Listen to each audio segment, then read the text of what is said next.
Hey, what's going on, guys? Aaron here, and in this video, it should only be about 8 to 10 minutes long, probably a little more, but what I want to do is talk about the bow drill in its entirety.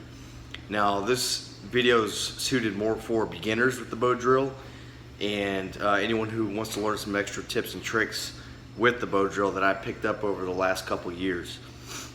Now, the bow drill took me about 2.5 years to learn how to do efficiently. Probably would have been less if I would have picked up some of the helpful tips I've learned over the last couple years. But for the beginners, the bow drill is a means of, or a way of friction fire making. And the bow drill dates back, I don't know, 5,000, 10,000 years ago. I'm not too sure on the actual date on that. But the bow drill, in my opinion, is the least labor-intensive way of making a friction fire. The only negative, there's always pros and cons to things, and the cons with the bow drill is that it requires multiple components, which I'll go over right now. So the reason why it's called a bow drill is that you have a bow, you have a shaped stick, and you have a piece of string that represents a bow. And so you have two components in this, and it's always recommended. Some people use just a straight or slightly curved piece of dead wood. I've learned to prefer a green sapling, anywhere from 1 inch, no more than 1 inch. There's really no need for that. As long as you have a way to comfortably grip the bow itself. The bow itself should be about 2 to 2.5 feet long. And some people use, you'll see on videos, they use just a loose string. You can, in practice, make a fire using a loose string. And one thing to note is that I have this bent to where there's a lot of tension on the string. I prefer a tension strong sapling or branch to use for my bow. And this allows me to make sure that there's enough tension on the cord where when I wrap the spindle on it, it'll grip it real tight. So basically any green or dead branch that's 2 to 2.5 feet long. As far as cordage, in this video, which I'll demonstrate later on when I make the fire, any cordage will suffice. In this video, I'm using just modern B50 paracord, as you can see. In the past, I've used hand-twisted yucca, Indian hemp, and inner bark of various trees, and it works. As long as you take about a good 30 minutes to make the cordage right, you should have no problems with it later on. Except with primitive strings, they tend to last less, or they tend to break apart more quickly than a modern string, because when you're going back and forth with the bow, the spindle starts to eat away at the actual cordage because of the friction. So it's kind of cheating in a sense. You know, this isn't 100% pure video. You know, you can make a bow drill set, which I've done in the past with stone tools. It just takes a little bit longer, and you got to factor in the time it takes to make the bowstring, which, you know, is about 30 minutes to an hour depending on your skill set. So that covers the bow. We'll jump to the spindle. Now, as far as woods, you can in theory make a bow drill fire using hardwood. Got a notification. My preference is to use softwoods. You can use cedar, you can use cottonwood, you can use willow, any dry wood. Now, one thing to note is that in a true situation, survival situation, which the bow drill is suited for, you know, you're not going to be finding bone dry wood all the time. You know, it could be raining. You know, it's one thing to practice bow drills in all kinds of weather conditions to learn proficiency, because that's the whole point of learning this system, is that you're able to produce fire in a primitive situation using nothing but your stone tools or your hands. And so my rule of thumb when finding any wood to use for a bow drill, search high and dry. You want to go away from water sources. You want to search up in trees, you know, elevated off the ground. This will have the least amount of moisture inside of it. Now, one thing you can do if it's recently rained is if you cut your spindle or you cut your branch, you want to shave down about 1/4 inch to 1/2 inch to get down to the driest wood possible. What I like to do sometimes when I make a bow drill set out in the woods is I like to set, especially in Texas on a hot sunny day, is lay out the wood on a rock or on a log exposed in sunlight and let it sit for a few hours. Now, depending on your situation and survival, you know, different situations call for a fire. Obviously in a Texas summer heat, fire isn't that critical unless you're trying to boil water to drink safely, to procure it. Now in a cold temperature environment, obviously fire is very critical. We're talking 30 or below, because hypothermia is a real issue. But getting back to the spindle itself is anywhere from, I've seen guys use really small spindles, 5 to 6 inches, but my preference is about 8 to 10 inches long for the spindle. And one thing to note, which I mentioned in one of my previous videos, is that the thinner the spindle, the more rotations you get per swipe of the bow. And this allows for more friction and less time. Now, this one's a little chunky, which is fine. So you want your spindle to be anywhere from 1/2 inch to 3/4 of an inch, and about 8 to 10 inches long. With 10-inch spindles, you get more stability, and you get more less consumption of the spindle. You get more actually life out of it. But for the most part, you want your spindle to be no more than 10 inches long, because then you start losing stability. It's hard to use. Now, one thing to note is that there's 2 sides. This is the friction side. Now, when you first carve this, you want it to be just have a little notch to it, or little tit or tip, as you want to say. This allows it to grab into the notch or to the actual hole of the drill. If it's too flat, of course there's a lot more friction, but it won't grab into the actual board itself. Now on the other end, you want your spindle to taper, almost like a spear point. This allows for less friction occurring in the handhold.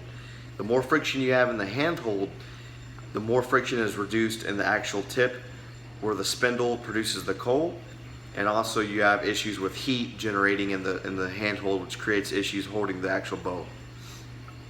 So we've covered spindle. One thing I'd like to note before is if you take a piece of flint, a serrated piece of flint or chert or a knife or a saw, what you want to do with your spindle is you want to rough it up. So just kind of rough up the spindle. The reason for this is because when the string is going back and forth on the spindle, it causes compression friction. This allows the spindle to slip, which entails reduced friction. So by roughing it up, you prevent anything from occurring in the actual, from slipping in the spindle. So guys, we've covered the bow, the string, we've covered the spindle. Let's jump to the baseboard. So the baseboard is actually where the magic happens. This is Eastern Red Cedar. It's bone dry.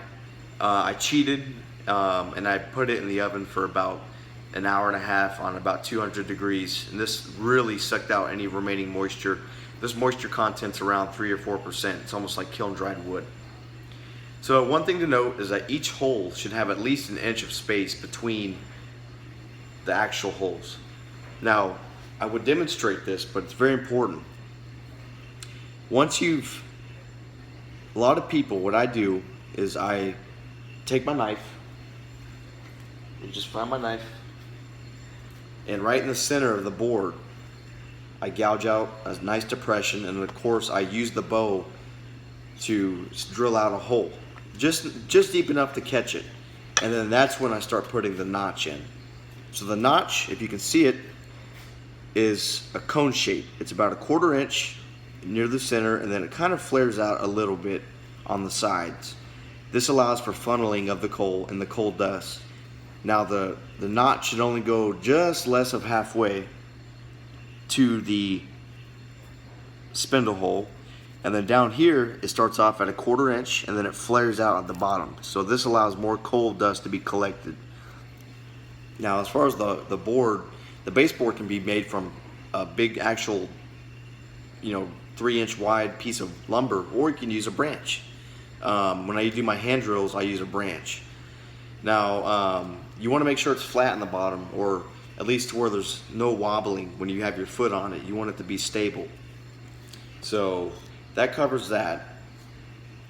Next thing is the handhold. This is the most critical part, in my opinion, with the bow drill. Now this is a piece of cedar branch. I prefer to use green wood. The reason for using green wood for the handhold is because there's more moisture, and this will not burn as fast as a piece of dry wood.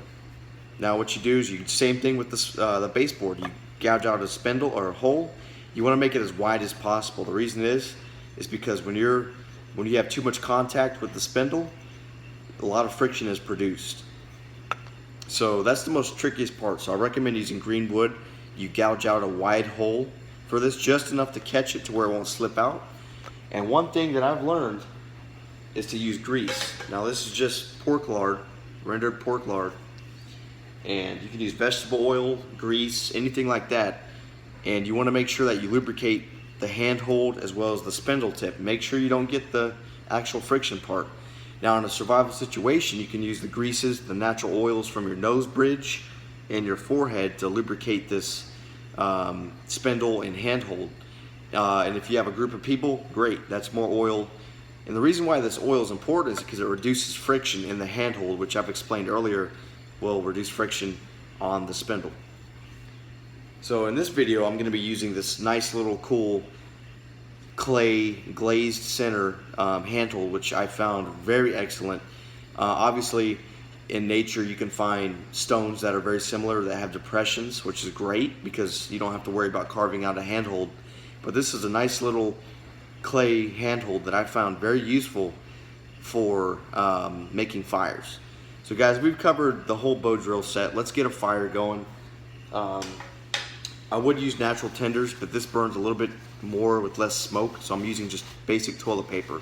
Now with tinder, I'll talk in another video about tinder, but tinder is very important. You want it to be bone dry. You want it to be very fibrous, not too coarse. You know, I find palm tree, I call it monkey hair. It's that fibrous material on the side of palm trees. Red cedar bark works good. Dried grass, a variety of other plants. Birch bark that's been shredded works really well.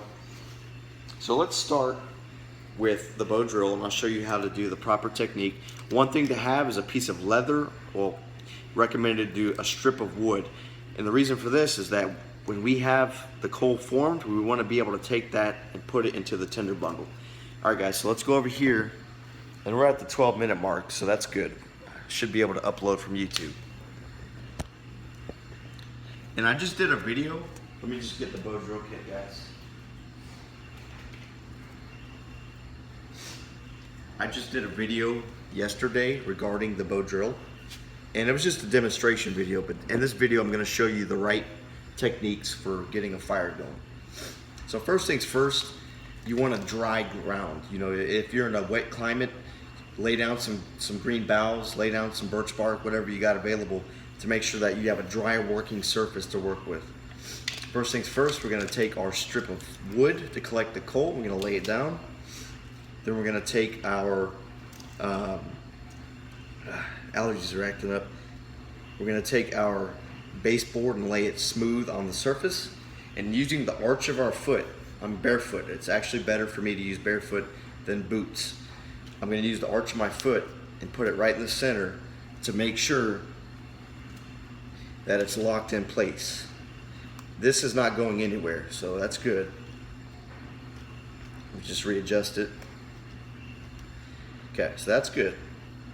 So now what we're gonna do, we're gonna have our tinder, make sure it's really prepared. This is just toilet paper, so I'm not worried about it. We're gonna take our bow, we're gonna take our spindle, we're gonna place it in the center, and using our hand, we're gonna grip it, and we're gonna twist until it locks into place.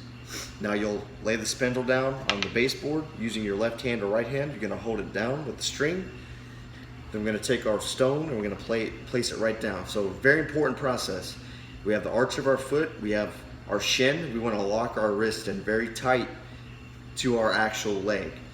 And this will allow for more stability, because you don't want it going all over the place like this. You want it to be locked in.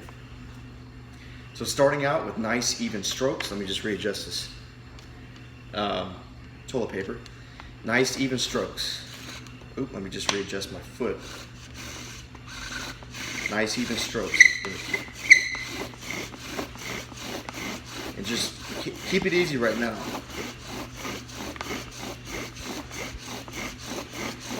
So you'll start to see smoke, which is good. So keep going.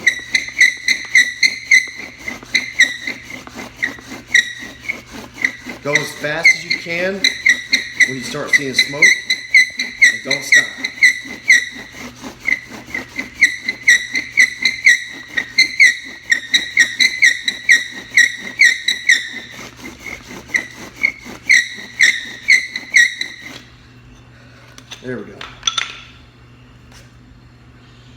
Well, I made a mistake here, but that's fine because I posted a video. Ooh, I'm out of breath. So I stopped too early. Basically, I was too eager to show you guys. I'm out of breath. Too eager to show you guys the bow drill. So all I've got is just a small pile of coals. So if you look at my old video, you can see the proper technique. I just posted me making a fire with the bow drill.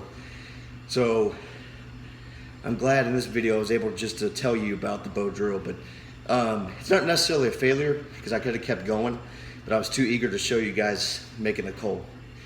But anyways, guys, take care. Hope you enjoy the video.